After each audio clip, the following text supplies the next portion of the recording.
Buenas tardes. Entonces, formalmente, les doy la bienvenida a todos y a todas las que están conectadas para acompañarnos en este seminario sobre participación política inclusiva. También a la distancia nuevamente a los coordinadores de este seminario, los profesores Gonzalo Linares y Santiago Lauilat, y a las profesoras Elena Gómez, Paula Suárez y Patricia Solán, que forman parte de este equipo de investigación.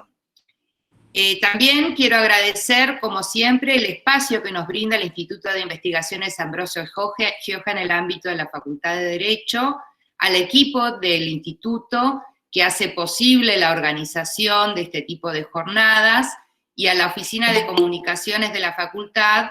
que nos ayuda con la difusión y la diagramación de todos los eventos.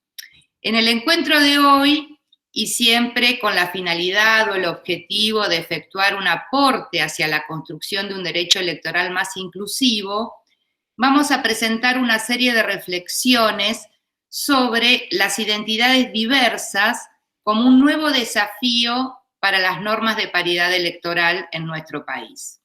El expositor será el coordinador de este seminario de investigación, el profesor Gonzalo Linares, y la presentación y coordinación estará a cargo de la profesora Elena Gómez, que, como ya mencioné, es integrante del equipo de investigación del seminario y además es la secretaria ejecutiva del Observatorio de Derecho Electoral de la Facultad de Derecho de la Universidad de Buenos Aires. Elena. Muchísimas gracias, Alejandra. Bueno, bienvenidos a todas y a todos. Esperemos que puedan hacer preguntas y que les sirva esta temática para empezar a reflexionar. Bueno, lo quería presentar principalmente a Gonzalo Joaquín Linares, abogado por la Universidad de Buenos Aires y especialista en Derecho Administrativo Económico por la Universidad Católica Argentina. En la Facultad de Derecho de la Universidad de Buenos Aires es además profesor en Derecho Constitucional y en Teoría del Estado. En el área de Derecho Electoral, propiamente, que en la que está investigando, participó como investigador en formación en proyectos de investigación cuyos resultados fueron publicados en artículos y capítulos de libros. Actualmente es coordinador, como bien lo dijo la doctora Perícola, del Seminario de Investigación sobre Participación Política Inclusiva, con sede en el Instituto de Investigaciones Jurídicas y Sociales Ambrosio Gioja. Es integrante, además, del proyecto de investigación PIDAE, titulado La legislación sobre partidos políticos en Argentina, con sede en el mismo instituto, y coordinador de las actividades académicas del Observatorio de Derecho Electoral de la Facultad de Derecho de la Universidad de Buenos Aires. Gonzalo. Bueno, muchas gracias, Elena, por la presentación. ¿Qué tal? Buenas tardes a todas y todos. Saludo también a Alejandra Perícola, la directora del seminario, y a Santiago Lauilat, mi compañero como coordinador también del seminario. Y bueno, extiendo también el agradecimiento al Instituto Gioja por ayudarnos con la coordinación de estas actividades, y al área de comunicaciones también por ayudarnos en la difusión y en la publicidad. Bien. Como yo voy a utilizar una pequeña presentación de PowerPoint para ir compartiendo algunos datos y algunos conceptos, así facilitamos un poco el seguimiento de este tema. Como adelantaba la profesora Perícola, y como indica también Sí, ¿me pueden confirmar si se ve correctamente antes de continuar? Perfecto, muchas gracias. Sí, se ve bien. Sí. Bueno, como adelantaba la profesora Alejandra Perícola, y como también surge del título de esta actividad, el tema de la exposición de hoy es identidades diversas como un nuevo desafío para las normas de paridad electoral, y como se indica en el título, el objetivo es compartir algunas reflexiones, algunas ideas en cuanto a cómo el reciente reconocimiento de identidades diversas no binarias, tanto en sede administrativa como en sede judicial, a través de diversos precedentes, nos plantea un desafío para los sistemas de paridad electoral, sobre todo considerando la legislación actual de la República Argentina en materia de paridad de género para el acceso a los cargos de representación política, tanto institucionales como partidarios, donde estas legislaciones esencialmente se estructuran en torno a una perspectiva que es bidireccional y binaria, es decir, considerando únicamente dos identidades de género posible, que son el masculino y el femenino, o varón y mujer, con lo cual lo que ha sucedido recientemente, en cuanto, tanto en Argentina como a nivel mundial, en cuanto a una mayor apertura y un mayor reconocimiento de otras identidades diversas como formas de construcción identitaria del género, plantea un desafío cuando tenemos sistemas de paridad que están construidos esencialmente bajo esta perspectiva, ¿no? Bajo una perspectiva que es binaria y bidireccional, es decir, dirigida a los dos géneros y contemplando exclusivamente los géneros masculino y femenino, o de varón y mujer. A partir de ese desafío, lo que nos proponemos es analizar cómo deberá en lo inmediato este sistema de paridad procesar eventualmente la incorporación de personas con identidades diversas en el proceso electoral y su integración en las listas, es decir, cómo deberá el sistema de paridad ordenar la integración de las listas ante la posible y seguramente en poco tiempo próxima incorporación de personas con otras identidades de género que no sean las binarias, eso para lo inmediato, y también ya para lo que sería el mediano y el largo plazo, cómo podría plantearse o qué tipo de reformas legislativas podrían plantearse para dar alguna respuesta a esta situación, ya sea para ajustar los sistemas de paridad al reconocimiento de nuevas identidades diversas, o mismo también tener en cuenta esta cuestión y cómo deberá resolverse si se legislan acciones afirmativas en materia electoral para el colectivo LGBTI+, y considerando que seguramente habrá integrantes de esa comunidad que participen en el proceso electoral y que se identifiquen con identidades de género no binarias. Así que esos son los objetivos que nos planteamos en esta exposición y en la investigación que le sirvió como base. Para eso, como se indica en la presentación, vamos a ordenar la exposición en estos tres tópicos principales. En primer lugar, hacer una breve reseña sobre lo que sería el marco constitucional, convencional, legal y reglamentario en materia de paridad de género para el acceso a los cargos de representación política, a los espacios de representación política. Brevemente, ya que no es el objetivo principal de esta exposición, pero sí para comprender el marco dentro del cual discutimos y analizamos este desafío, como lo llamamos nosotros, que nos plantea el reconocimiento de las identidades diversas. En segundo lugar, analizar o tomar como punto de partida este desafío que mencionábamos recién, ¿no? Como el reconocimiento de géneros no binarios, tanto en instancias administrativas como judiciales, ha planteado un desafío a sistemas de paridad electoral estructurados bajo una mirada binaria y bidireccional. Ahí vamos a reseñar brevemente algunos precedentes administrativos y judiciales en los cuales se ha reconocido el derecho de personas a inscribir identidades diversas o identidades no binarias en sus documentos de identidad,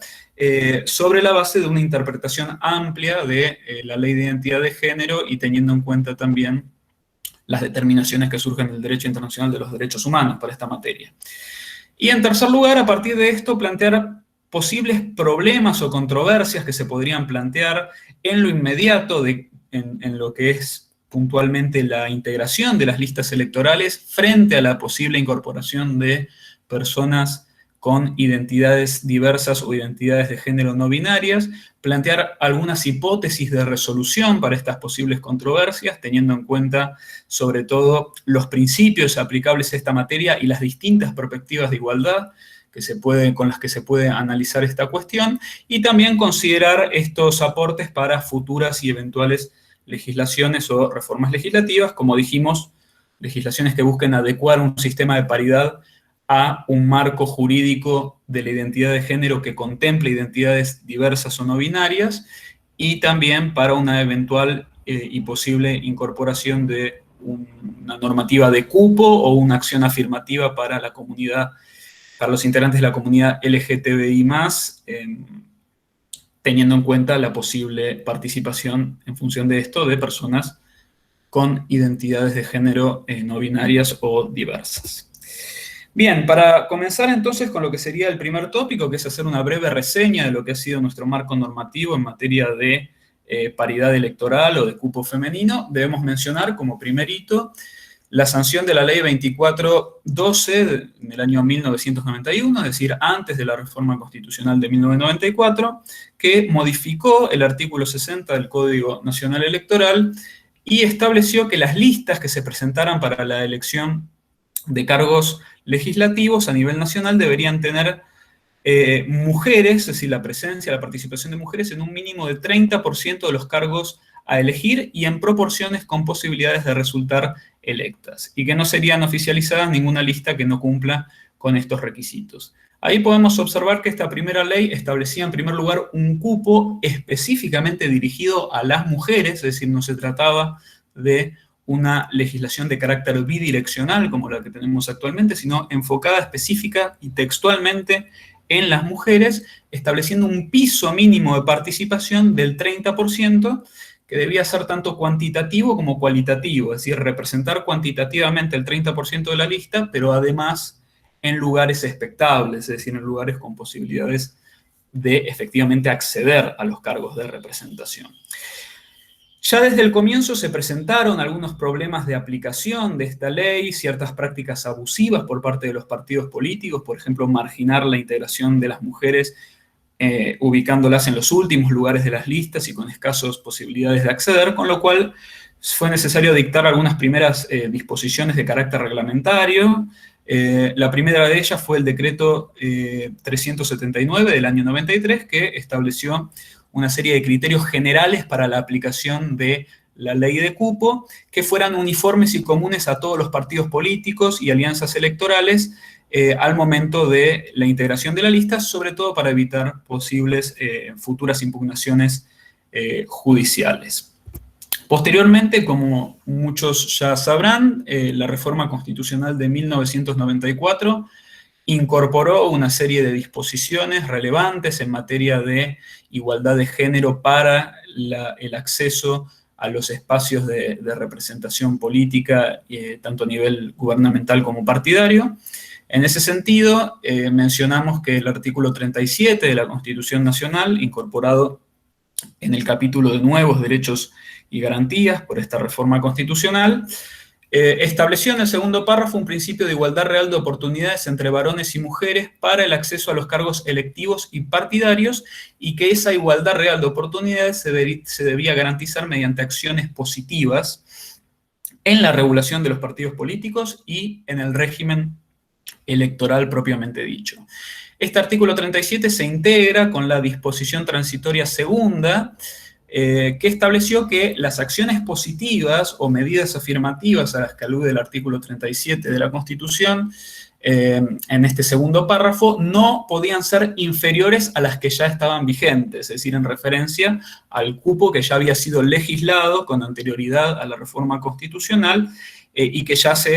estaba reglamentado y ya comenzaba a aplicarse, si bien con algunos problemas. También debemos mencionar que uno de los grandes aspectos de la reforma de la reforma constitucional de 1994, como fue la elevación a jerarquía constitucional de una serie de instrumentos internacionales sobre derechos humanos. Entre esos instrumentos se cuentan disposiciones, cláusulas que contienen similares determinaciones en materia de igualdad de acceso o igualdad de oportunidades entre hombres y mujeres para el acceso a los espacios de representación política. Vamos a mencionar algunos, entre ellos la Convención Americana de Derechos Humanos, que en el artículo 23, inciso C, consagra también un principio de igualdad de oportunidades entre hombres y mujeres para el acceso a los cargos públicos. También el Pacto Internacional de Derechos Civiles y Políticos, en el artículo 3, establece un principio, una obligación para los estados de garantizar la igualdad entre los hombres y las mujeres en el goce efectivo de sus derechos políticos, y particularmente me interesa destacar la Convención para la eliminación de toda forma de discriminación contra la mujer, que en sus artículos, me está faltando una sigla ahí en la abreviatura, así que después será corregida, que específicamente en los artículos 4 y 7 establece también un mandato de adopción de medidas afirmativas para garantizar la igualdad de acceso a los derechos políticos y a los espacios de representación en particular, sobre todo refiriéndose a medidas de índole legislativa para que las mujeres puedan gozar de una igualdad efectiva con los hombres en materia de, en todas las esferas de los derechos, donde menciona específicamente también la esfera política, y es interesante también que el artículo 4 de esta convención aclara específicamente que aquellas medidas especiales que se adoptan con un carácter temporal y encaminadas a acelerar el camino hacia la igualdad real en las oportunidades de acceso a los espacios y cargos de representación política, no deberán considerarse discriminatorias, es decir, no deberán considerarse violatorias del principio de igualdad ante la ley, avalando expresamente lo que se conoce como las medidas de discriminación inversa o medidas positivas o acciones afirmativas. Luego mencionamos lo que sería la reglamentación de la ley de cupo con posterioridad a la reforma de 1994, porque, como ya mencionamos, la ley de cupo es anterior a esta reforma constitucional. Sin embargo, como la Constitución reforzó este principio de igualdad de oportunidades y de igualdad de acceso entre hombres y mujeres para los espacios, el ingreso a los espacios y cargos de representación política, hubo una serie de reglamentaciones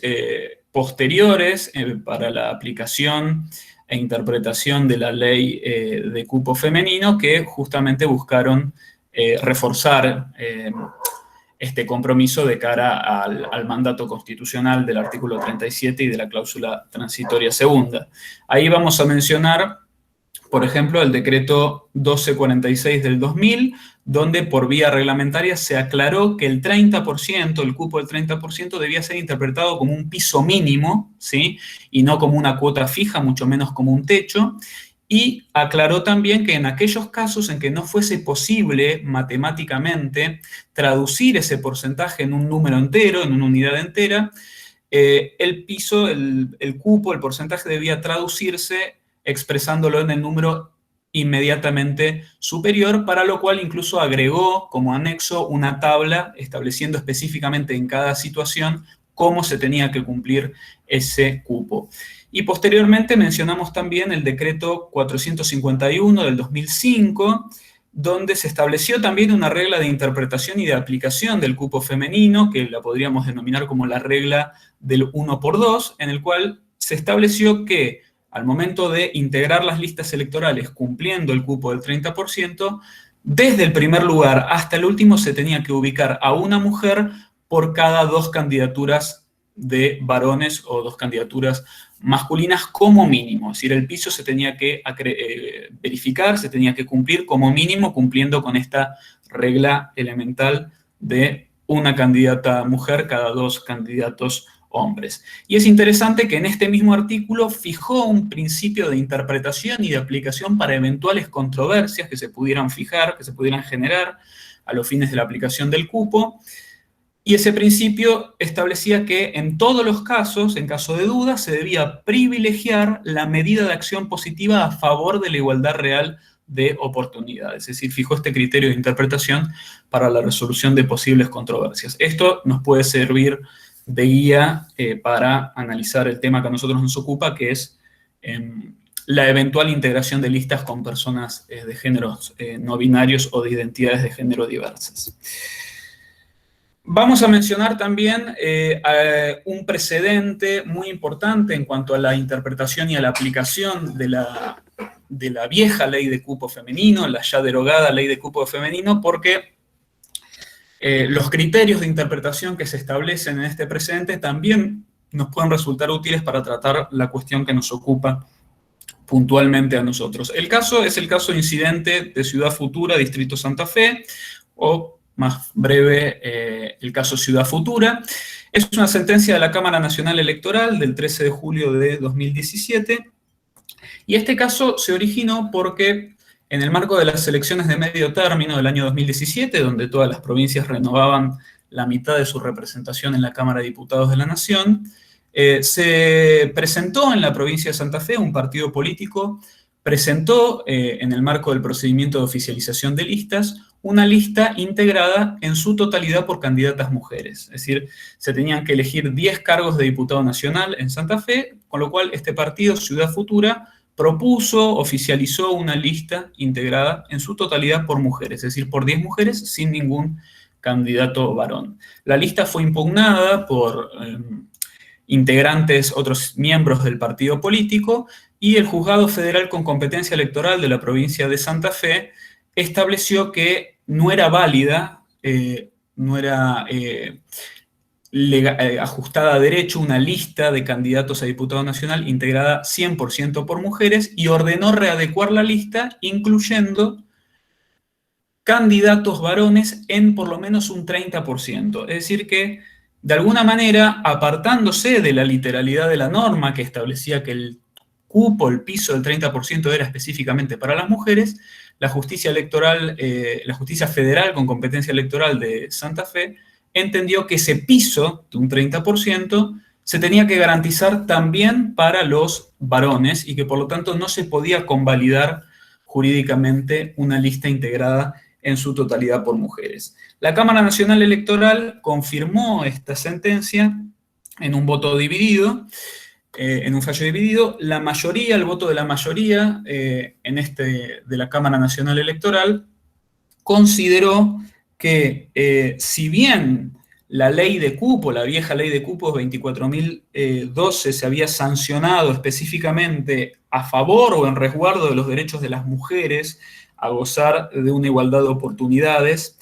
en la postulación y en el acceso a los cargos electivos, ya sea partidarios como gubernamentales o legislativos específicamente, ello no implicaba que no debiera resguardarse idéntico derecho para los hombres, porque de hecho el artículo 37 de la Constitución, en el cual se inscribe o se fundamenta constitucionalmente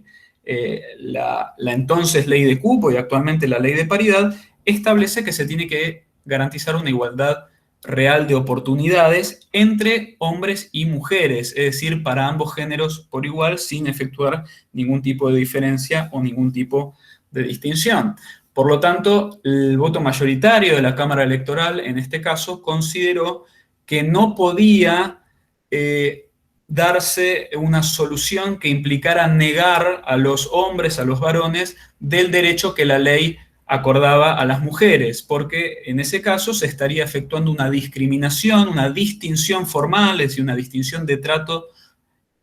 desde un punto de vista formal en cuanto a los derechos, sobre la base de un motivo, una categoría considerada sospechosa de discriminación, como es el género. Con lo cual, bajo esa perspectiva, no podía acordarse la protección del cupo del 30% solo a las mujeres y excluir a los hombres, y por eso no podía admitirse ninguna lista que estuviera integrada en su totalidad por cualquiera de los dos géneros. Así como no podría convalidarse una ley, una lista integrada en su totalidad por varones, tampoco se podía convalidar una lista integrada en su totalidad por mujeres, ¿sí? De modo que, bajo esta perspectiva, el cupo tenía que respetarse para ambos géneros, porque de lo contrario, para la mayoría de la Cámara, implicaba una distinción formal de derechos sobre la base del género, es decir, una categoría sospechosa de discriminación. El voto en disidencia entendió que lo que ordena el artículo 37 de la Constitución Nacional, y así lo establece expresamente, es una acción afirmativa, una medida afirmativa o medida positiva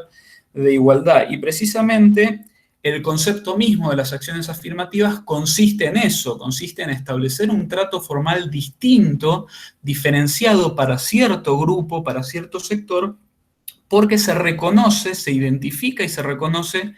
la existencia de ciertas condiciones estructurales, ya sea inherentes a la vida política o a la vida social, que determinan que ese grupo históricamente se haya visto relegado o desaventajado en el goce efectivo de ciertos derechos, como sería el caso de las mujeres en cuanto al ejercicio de sus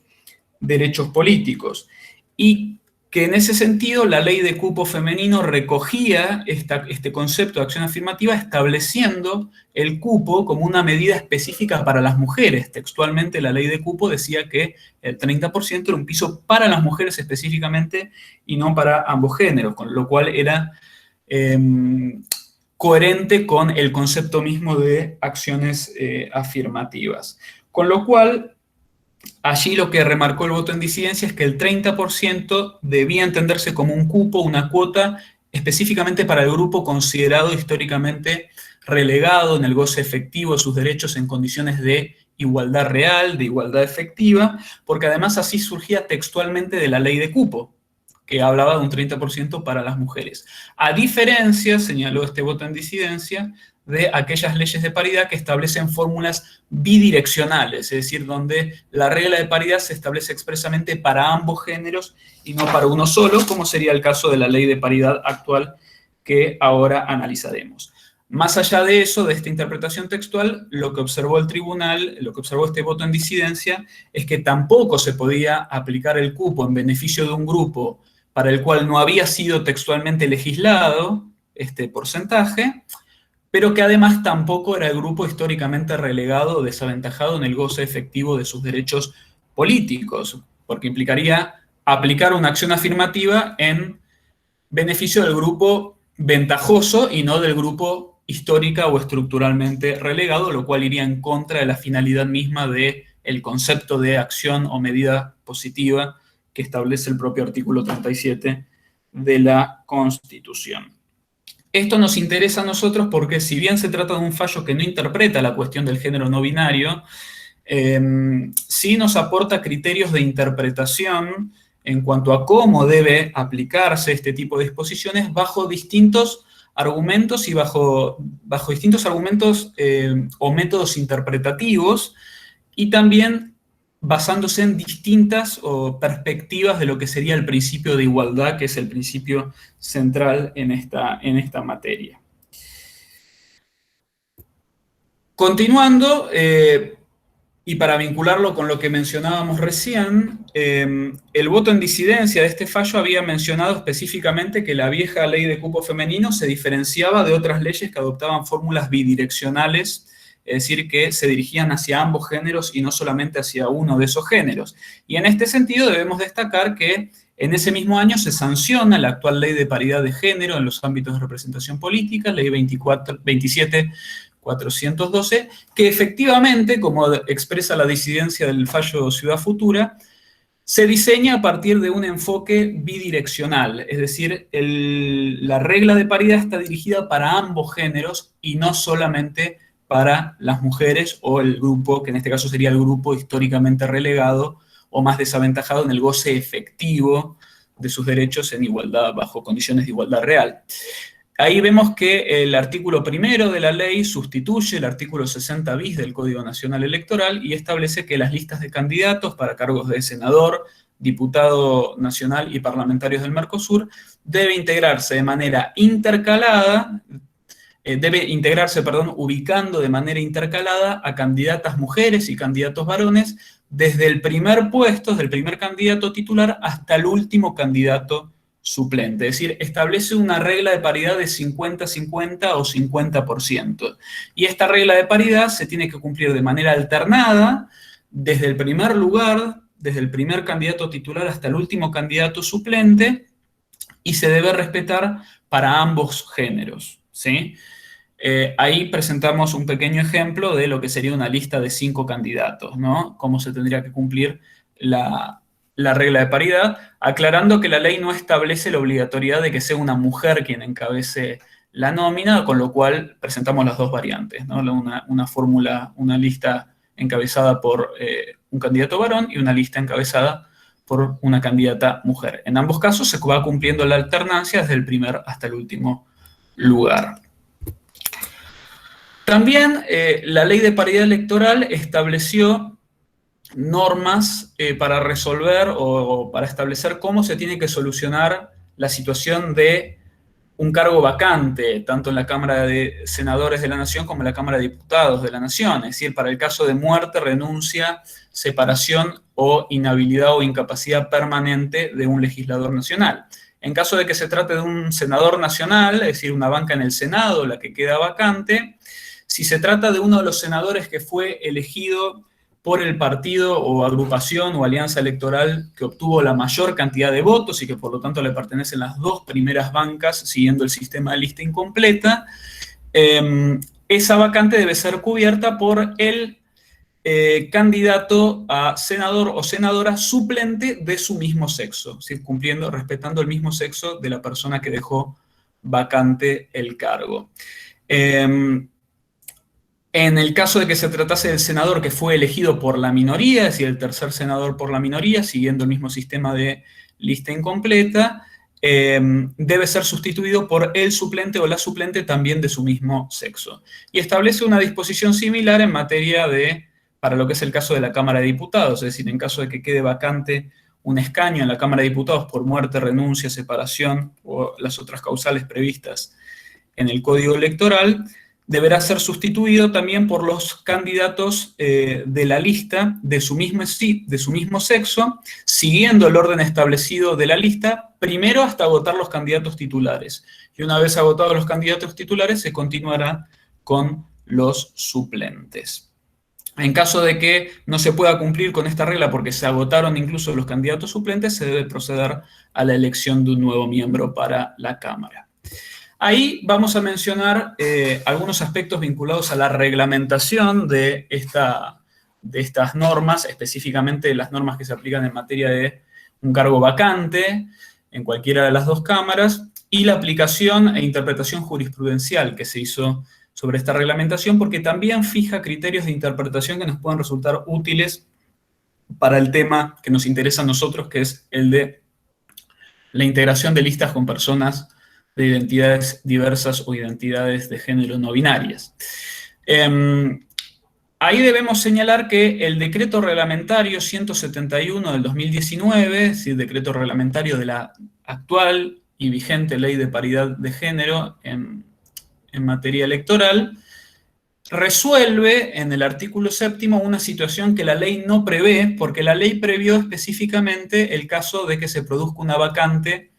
de un senador o senadora, o diputado o diputada, ya elegido y ya incorporado a la Cámara en su función legislativa, pero no prevé la situación,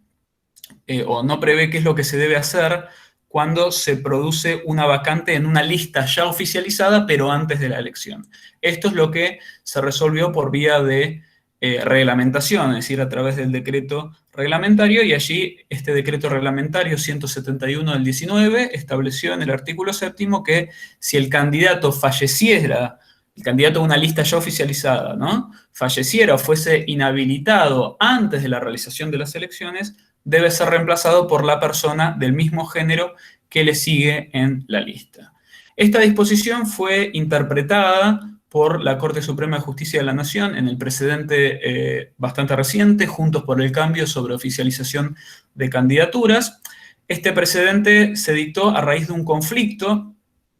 originado cuando el candidato titular, el primer candidato titular varón de una lista de senadores, falleció antes de la elección y por lo tanto se tenía que determinar de qué manera si se lo iba a reemplazar, si iba a ser reemplazado por el primer candidato suplente varón o si debía ser reemplazado por la primer candidata titular mujer. Y esto dio lugar, entre otras cosas, a un planteo y a un debate sobre la constitucionalidad de este decreto reglamentario en cuanto a si se había limitado a aclarar una situación a partir de lo que sería el espíritu de la ley de paridad dictada por el Congreso, o si se había extralimitado el Poder Ejecutivo en su competencia reglamentaria, regulando de forma sustancial una situación y una situación que atañe a los derechos políticos que no estaba prevista en la ley, y si por lo tanto había incurrido en una legislación directamente. Bueno, allí la interpretación que sostuvo la Corte Suprema es que la regla en estos temas es que si sucede una vacante en la candidatura, es decir, en la lista ya oficializada, pero antes de la elección, el espacio, la candidatura vacante se tiene que cubrir con la persona del mismo género que le sigue en el orden de la lista, priorizando primero a los candidatos titulares, siempre y cuando al realizar este corrimiento, esta sustitución, no se altere la regla de la alternancia de géneros. Y que en caso de que no fuese posible cumplir con esto sin alterar la regla de la alternancia de género, ahí deberá declararse la inconstitucionalidad de este decreto para esa situación concreta. Es decir, el decreto en sí mismo no era inconstitucional de cara a la ley o a la Constitución, pero aplicado a ciertas circunstancias donde no era imposible fácticamente reemplazar a la candidatura vacante con alguien del mismo género y respetando al mismo tiempo la alternancia, ahí se generaba una inconstitucionalidad para esa situación en particular. Para entenderlo mejor, acá graficamos cómo se dio este conflicto. En el primer recuadro podríamos ver lo que sería la lista original, es decir, una lista encabezada por un candidato a senador varón titular. En segundo lugar, siguiendo la paridad, había una candidata a senadora titular mujer. Y los suplentes seguían este mismo orden. Había un candidato suplente hombre y una segunda candidata suplente mujer. Falleció el primer candidato varón, el primer candidato titular, que era de género masculino. Con lo cual, en un primer momento, aplicando literalmente la regla del decreto reglamentario, se lo resolvió de la siguiente manera. Fue reemplazado por el primer candidato varón suplente, quedando vacante entonces la suplencia masculina, con lo cual quedaba integrado de esta manera. El problema es que, como señalaba la Corte, esta integración rompía la regla de la alternancia, porque nos quedaba un hombre encabezando la lista y después dos mujeres de forma subsiguiente sin la alternancia del género, de un candidato de género masculino. Con lo cual, la regla de interpretación que fijó la Corte es: se debe cumplir con lo que dice el decreto, priorizando a los candidatos titulares. El problema es que en este caso, al no haber un candidato varón titular para reemplazar al candidato fallecido, se lo debía reemplazar con el suplente, y al hacer esto se rompía la regla de la alternancia. Con lo cual, la forma de resolver esto sin romper esa regla de alternancia era que la suplencia fuera cubierta, de la candidatura fuera cubierta por la segunda candidata titular mujer, es decir, correrlo en este sentido. Y mantener, es decir, correr todos los lugares un puesto, ¿sí? Y el segundo lugar sería ocupado por el primer candidato varón suplente, y el tercer lugar sería integrado la primera suplencia, mejor dicho, sería integrada exclusivamente por una mujer, la mujer suplente. Sí, acá hay un pequeño error de tipeo también. Lo importante es que, o lo que nos interesa a nosotros de este caso, es que acá la Corte fija como una pauta, como una regla de interpretación,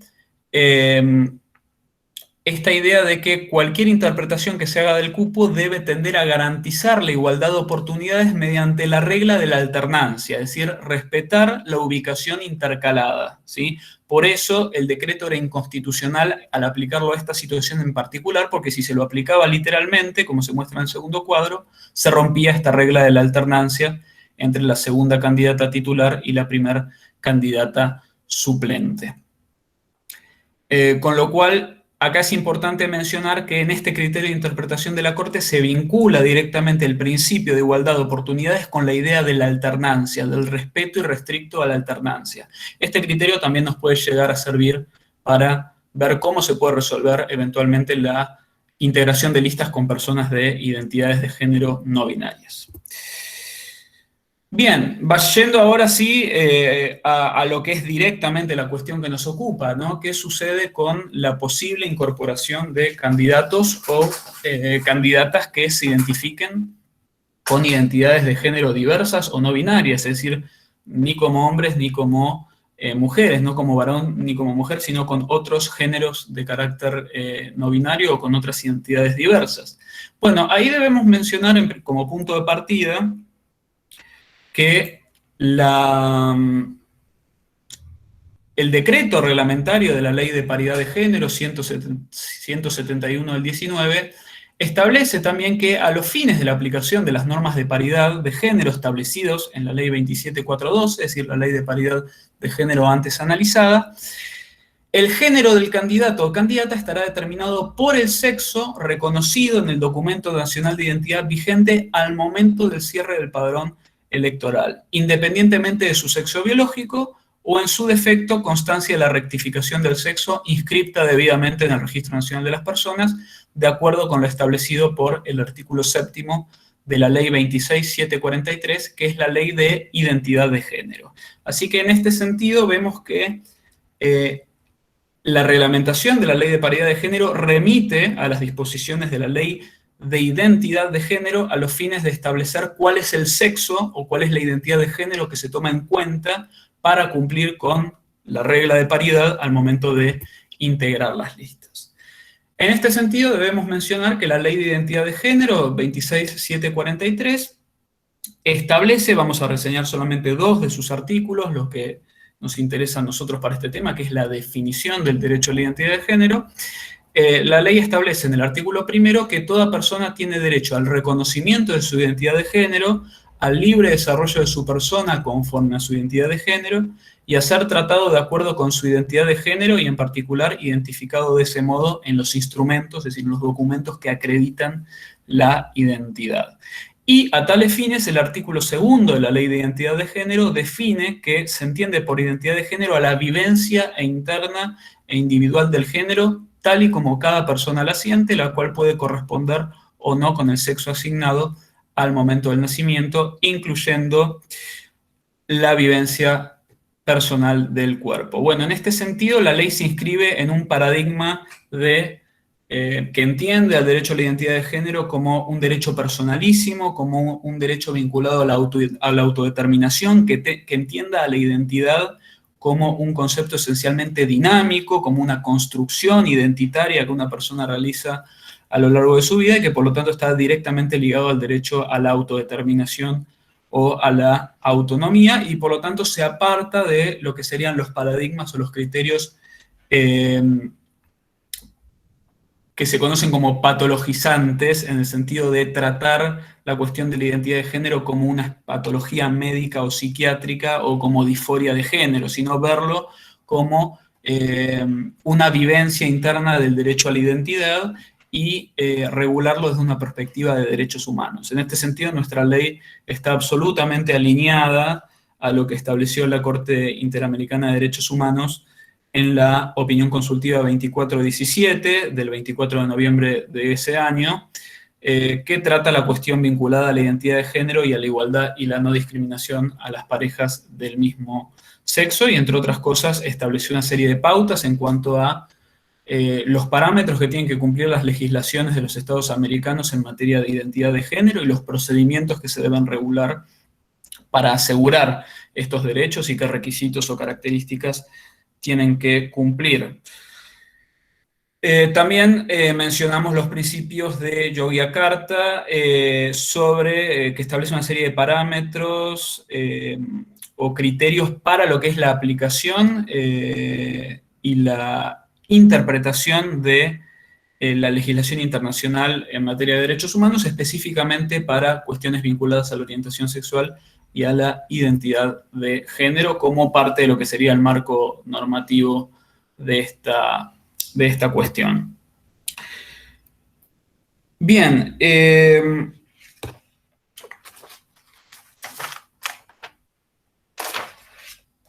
este sentido lo que debemos mencionar es que si bien, como podemos observar, el texto de la Ley de Identidad de Género no adscribe textualmente a una configuración binaria de la identidad de género. De hecho, en los artículos que acabamos de transcribir y también si leemos el resto de las disposiciones de la ley, no vamos a encontrar expresamente una descripción o una enunciación textual que establezca que los únicos géneros o las únicas identidades de género admitidas son el varón y la mujer o el masculino y el femenino, con lo cual, como podríamos decir que la ley de identidad de género no habla textualmente el lenguaje binario en materia de género, ni consagra textualmente un binarismo de género. Sin embargo, se ha señalado que, no obstante todas sus bondades y el indudable valor que tiene como norma tendiente a garantizar derechos humanos y específicamente el derecho a la identidad en lo referido al género, desde una perspectiva de no patologización y desde una perspectiva de derechos humanos y de autodeterminación, también se ha señalado que la ley, quizá por omisión, no suprimió la configuración binaria del género que está instalada en la práctica burocrática argentina, principalmente al momento de la registración o la identificación de las personas, con lo cual se ha señalado que quizá la omisión que tiene la ley es la de no haber habilitado textualmente lo que se llamaría el tercer casillero, es decir, no habilitar expresamente otras identidades de género no binaria, a pesar de que tampoco limita, tampoco circunscribe expresamente las identidades de género a solo las identidades binarias, es decir, solo al masculino y al femenino. Pero como consecuencia de este silencio que tiene la ley, que también ha sido justificado en el sentido de evitar las clasificaciones innecesarias del género que terminan a veces redundando en una patologización o una estigmatización, lo cierto es que se ha señalado que la ley, a pesar de no consagrar textualmente un binarismo de género, se inserta en un marco jurídico y en un marco institucional y en un marco burocrático que sí tiende a reproducir el binarismo de género en cuanto a reconocer exclusivamente el género, la identidad de género masculina o la identidad de género femenina y no admitir otras identidades diversas o identidades no binarias. A pesar de eso, vamos a ver que tanto en Argentina como en otros países del mundo ha avanzado notoriamente el reconocimiento de géneros no binarios, de identidades diversas que no se corresponden exclusivamente con la identidad masculina y la femenina, tanto en precedentes administrativos como en precedentes judiciales. En materia de precedentes administrativos podemos mencionar como un primer hito importante la resolución 420 del 2018 del Registro Civil de la provincia de Mendoza, que autorizó la inscripción de una persona como género indeterminado, es decir, sin expresar masculino ni femenino, es decir, dejando el casillero vacante o dejando el casillero vacío y consignándolo de esa manera en su documento nacional de identidad. También mencionamos el fallo del Juzgado Nacional en lo Civil número 7 de la Ciudad Autónoma de Buenos Aires, en la causa Bertoloni, donde se ordenó al registro civil inscribir en el documento de una persona la identidad de género femenidad trans, es decir, indicando una identidad de género que no era ni masculina ni femenina, sino un tercer género, un género trans o el género femenidad trans. Sin embargo, debemos mencionar que este fallo fue posteriormente revocado por una sentencia de la Cámara Nacional de Apelaciones en lo Civil del 10 de diciembre del 2020, es decir, hace pocos meses. También otro precedente judicial importante se dio en la provincia de Ushuaia, donde el Juzgado de Familia y Minoridad número 1 dictó una sentencia en el caso GASB. La fecha del fallo es 16 de diciembre de 2009, donde también autorizó la consignación de un género neutro o un género no binario en el documento nacional de identidad de una persona trans. Y podemos mencionar también, aunque no se trata de un precedente administrativo ni judicial que decida sobre la petición individual de una persona identificada como género no binario, pero también podemos mencionarlo a la resolución del Ministerio de Trabajo de la Nación número 286, que estableció que los organismos de la Seguridad Social y la AFIP deben adecuar sus sistemas informáticos de modo tal que el prefijo que se utiliza en la clave única de identificación laboral se asigne de forma aleatoria, siendo genérica y no estando identificada con género o sexo masculino y femenino, es decir, en términos binarios. Con lo cual, si bien no repercute directamente en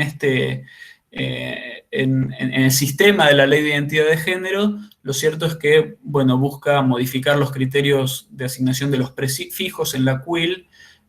para que no estén asociados estrictamente a género masculino o género femenino, sino que tengan un carácter genérico y no binario, aclara específicamente la resolución. Y entre los fundamentos cita los principios de Yogyakarta y la opinión consultiva 2417 y las disposiciones de la Ley de Identidad de Género, con lo cual tenemos una reglamentación ahí que se abre al reconocimiento de estructuras de género no binarias con fundamento en el marco normativo que habíamos mencionado anteriormente. Aquí tenemos también otros ejemplos de cómo avanza el reconocimiento de géneros no binarios o construcciones identitarias no binarias o diversas en distintos países del mundo. Tienen ahí ejemplos de Estados Unidos, distintos estados norteamericanos,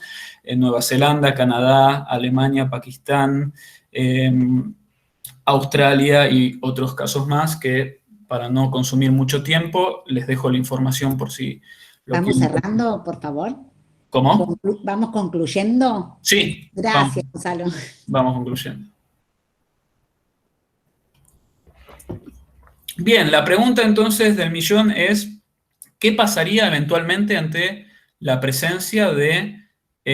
una candidatura de una persona identificada con un género no binario, ¿no?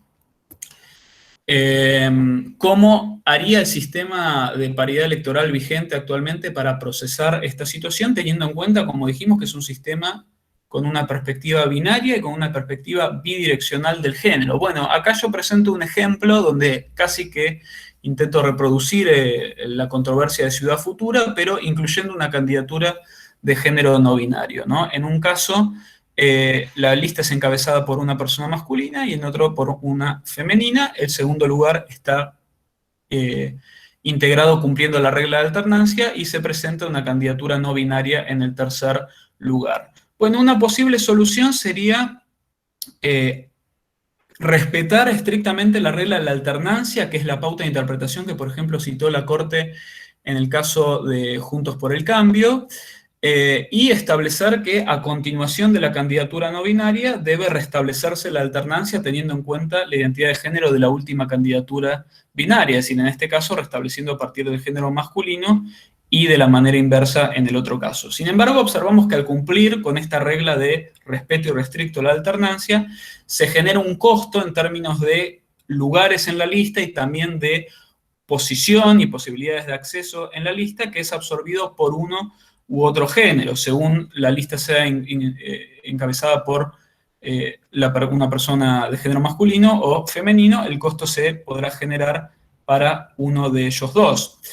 Entonces, la pregunta sería, ante la presencia de este costo y la dificultad en poder cumplir cabalmente con la regla de la alternancia bajo estas condiciones, ¿de qué manera se debe resolver esta cuestión? Y una posibilidad sería recurrir a la perspectiva de igualdad basada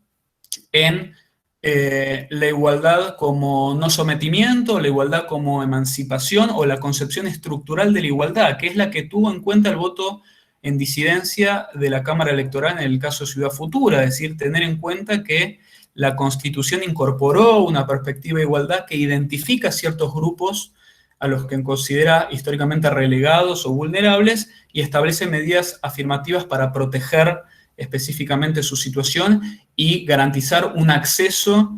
un camino, una aceleración en el camino hacia la igualdad real. Entonces, si nos paramos en esa perspectiva, deberíamos buscar un criterio de solución que siempre resuelva a favor de los grupos en cuyo beneficio se planifican las acciones afirmativas, aún bajo fórmulas bidireccionales, como es el caso de la Ley de Paridad de Género. Con lo cual, siempre resolveríamos la situación, como se muestra en esta segunda tabla, o la controversia, beneficiando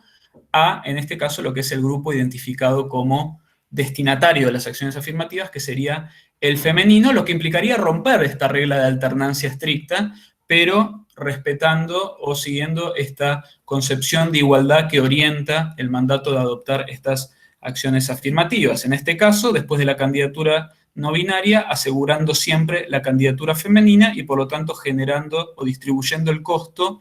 para el lado del grupo o sector que no es el que históricamente se ha visto desaventajado en el ejercicio de los derechos políticos en su faz efectiva, que en este caso serían los varones. La otra opción que mencionábamos anteriormente estaría más ceñida a un respeto irrestricto de la regla de alternancia, que se base en un trato neutral, es decir, sin establecer de antemano una regla de distribución de costos en cuanto a la forma en que se tienen que integrar y ordenar la lista frente a la presencia de una persona con una identidad no binaria, y por lo tanto ese costo se determinará aleatoriamente según quien encabece la lista, pero sin fijar de antemano una regla de distribución a favor de las mujeres, sino que esto se resuelva con aplicación estricta de la alternancia, que es el criterio que, por ejemplo, sostuvo la Corte en el precedente que citamos anteriormente. Y finalmente, y con esto concluyo, además de estos posibles criterios de resolución inmediato para controversias que se pueden presentar en el corto plazo, también estos distintos criterios de resolución pueden utilizarse para eventuales reformas legislativas, por ejemplo, para las reformas que incluyan un cupo electoral para integrantes de la comunidad LGBTI, perdón, o incluso para alguna legislación que busque adecuar este sistema de paridad bidireccional a una composición o un marco jurídico que dé cuenta de estas identidades diversas o no binarias y acepte su incorporación y establezca criterios para ordenar e integrar la lista teniendo en cuenta estas nuevas identidades. Esto es una cuestión que seguramente deberá ser discutida teniendo en cuenta el avance de la participación de la comunidad LGBTI en todo el mundo. Ahí menciono algunos casos en el PowerPoint que pueden leer. Caso Jujuy, por ejemplo, donde se dio el hito de 7 candidatos que son mujeres trans para cargos de concejal. En Chile, donde hubo candidaturas a convencionales constituyentes en 17 distritos, con 38 candidatos en total, y se eligieron en total 6 miembros de la comunidad LGBTI para integrar la convención constituyente. Y en México, donde se registró un récord de 44 postulantes de esta comunidad. Gonzalo, te quedaste duro, me parece. Ahí está. A ver si vuelve Gonzalo. Ahí está. Te quedaste justo sin señal un minuto. En la bueno. No, decía, todos estos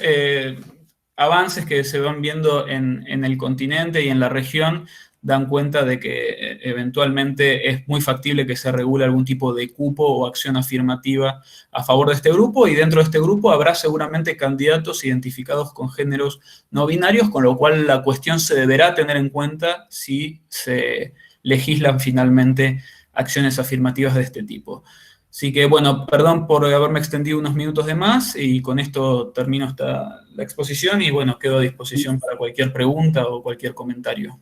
Muchísimas gracias, Gonzalo. En principio, bueno, quiero saludar antes de pasar a las preguntas a la profesora Cristina Girotti, también saludar al doctor Gustavo Mason, que también están conectados, y bueno, a todos ustedes. Vamos a hacer brevemente unas preguntas que ya tenemos en el chat. Primero es, profesor, ¿nos podría indicar si la cuestión no binaria es considerada en el derecho internacional de los derechos humanos? También te hago acá 2 planteos más que están justo también en esta pregunta y que creo que vienen incorporados. Uno dice, ¿no sería conveniente directamente quitar el género del documento nacional de identidad? Y por el otro lado, tiene que ver con lo último que estabas diciendo, es si es necesario incorporar, ¿sí?, acciones afirmativas tendientes a la comunidad LGTBI. A ver, Gonzalo, si nos podés responder alguna. Sí, bueno, comparto algunas ideas sobre las preguntas, no sé si tengo la respuesta. Con relación a si el derecho internacional de los derechos humanos contempla en algún punto las identidades no binarias, hay que mencionar que en la opinión consultiva 2417, que les mencionaba recién, se incluye un glosario que incorpora o prevé una definición de las identidades no binarias, y también cuando establece los distintos estándares bajo los cuales se debe regular el reconocimiento de la identidad de género y los procedimientos, específicamente se menciona la necesidad de no establecer estos modelos patologizantes en el sentido de tratar la identidad de género como cuestión médica o como cuestión psiquiátrica, y específicamente vincula con esto las concepciones binarias, es decir, considera que los paradigmas de estigmatización que se deben evitar también incluyen aquellos que limitan la concepción del género a la composición binaria, es decir, solamente al masculino y al femenino, porque esto puede un poco abonar a la idea de los cuerpos atrapados, en las personas atrapadas en cuerpos incorrectos o cuestiones de ese tipo que tienden a veces a situaciones de estigmatización. Y también, bueno, cuando se defiende la ley en cuanto a la decisión de no incorporar expresamente el tercer casillero, como se lo llama, hay muchos que defienden este silencio de la ley teniendo en cuenta precisamente esto, la necesidad de evitar las categorizaciones de género para mantener este principio de dignidad y de reconocimiento de la identidad como expresión de la autodeterminación. Pero existe en la opinión constructiva esta vinculación, ¿sí? Esta mención a evitar las estructuras binarias como un factor más de los paradigmas de estigmatización o de patologización que se deben evitar. Así que eso en un primer término. Y después, ¿cuál era la otra, Elena, que me olvidé? La otra es si las acciones afirmativas es una vía válida para incorporar a este grupo vulnerable, y por el otro lado, si es necesario todavía contener en nuestro DNI el género como una condición, o Bueno, es mejor quitarlo. esto es parte de la discusión también, y hay quienes plantean que el respeto a la identidad de género no exigiría necesariamente acreditar o registrar la identidad en los documentos, sino dejarlo como cuestión estrictamente íntima. Pero bueno, lo cierto es que al momento de planificar, por ejemplo, acciones afirmativas vinculadas a la igualdad de género en materia de representación, se necesita algún parámetro de seguridad jurídica, y la prueba de eso es que la ley de paridad de género en materia electoral se remite al sistema de la ley de identidad de género. Dice, hay que tener en cuenta el sexo no biológico, pero sí el consignado en el Documento Nacional de Identidad, de acuerdo a las reglas de la identidad de género que permiten la rectificación del sexo o que reconocen este derecho. Así que, bueno, quizás de cara a estas cuestiones sería necesario a esos fines instrumentales, ¿no? Pero bueno, existen también posiciones que argumentan la posibilidad de suprimir directamente la expresión del género en los documentos, y no sé si incluso creo que hay algunos países que ya lo han implementado o dan la posibilidad de no expresar directamente la identidad de género. Y después, bueno, en relación a las acciones afirmativas, yo no sé, un poco lo que comentaba al final de la exposición, yo no sé si es posible o es viable que en un corto plazo haya una acción afirmativa específicamente para las personas de identidad no binaria, o sea, contemplarlos como una identidad más que sea destinataria de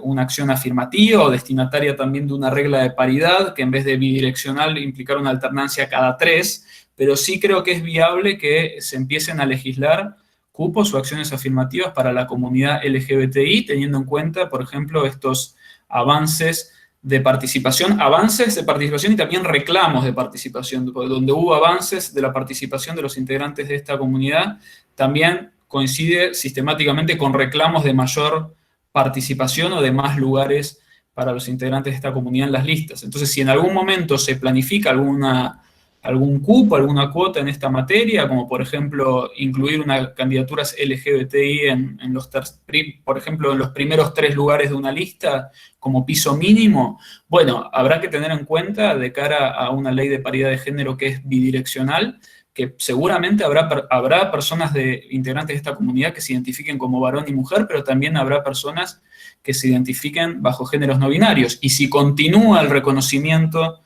y la apertura hacia géneros no binarios, tanto en instancias administrativas o judiciales, esto posiblemente sea una realidad, y se deberá tener en cuenta algún criterio de interpretación, ya sea por vía reglamentaria o por vía de interpretación judicial, y un poco por eso planteábamos estas hipótesis y estas reflexiones en el trabajo. Muchísimas gracias, Gonzalo. Tenemos que terminar brevemente. También quiero agradecerle a Carla Espadaro, que la vi también por acá, y también recordar que el derecho a participación política es un derecho de inclusión, y la inclusión de los grupos vulnerables no implica la exclusión de otros grupos vulnerables ni el detrimento de otros derechos. Eso queda claro como conclusión de tu valiosa exposición, y muchas gracias por traer este tema al tapete que es tan importante en este momento. Hay algunas otras preguntas, pero creo que con tu exposición y después que vamos a pasar al PowerPoint estarían más ya contestadas. ¿Te parece, Alejandra? No sé, para finalizar. Sí, bueno, muchas gracias, Gonzalo. Brillante tu exposición, clarísima. El video Gracias. con el PowerPoint incluido va a estar a disposición de todos y todas, como siempre. Y tenemos que desconectarnos porque hay otra actividad en el Instituto Gioja y necesitan el Meet también para otros colegas. Así que, bueno, yo agradezco mucho a todos los que nos acompañan siempre. Nuestra próxima actividad en el seminario de investigación ya va a ser para después del receso invernal, así que ya se van a notificar, a noticiar de nuestras nuevas propuestas. Y bueno, los saludo a todos y espero que invitarlos al 14. Ah, bueno, tenés razón, Elena está más atenta que yo. El 14 de junio tenemos una nueva actividad del Observatorio de Derecho Electoral de la Facultad de Derecho de la Universidad de Buenos Aires, en donde se va a discutir nada más y nada menos que el tema de las elecciones primarias abiertas, simultáneas y obligatorias, en el marco de que se cumplen 10 años de la implementación en el 2009 de estas 2011, perdón, de esta forma de seleccionar a las candidatas y candidatos hacia el interior de los partidos políticos. Esta actividad del observatorio va a estar a cargo de 2 especialistas en el tema, que son la doctora Cristina Girotti y el doctor Gerardo Scherlis. Así que esto ya pueden ver el enlace de Meet en la agenda de la Facultad de Derecho y también en la página web del observatorio, e incluso también en el sitio del Instituto de Investigaciones Gioja, también en la misma página. Así que bueno, Elena, la última palabra es tuya y después ya detengo la grabación. Muchas gracias. Agradecerles mucho por haber participado y bueno, y seguiremos discutiendo este tema, que la verdad recién es el principio en realidad en todos nuestros países. No hay nadie que ha tomado una decisión ferviente sobre esto, o sea que es un tema que todavía está muy abierto y la verdad que para discutir, y no sabemos todavía si nuestros legisladores lo tienen en mente, y bueno, y recientemente en las elecciones de este domingo de México ya lo tuvieron en mente para integrar las listas electorales. Pero vamos a ver qué pasa si hay alguna discusión legislativa en nuestro país al respecto. Muchísimas gracias a todos y a todas por acompañarnos, por participar y por poder poner estos temas en discusión. Gracias y felicitaciones, Gonzalo, excelente.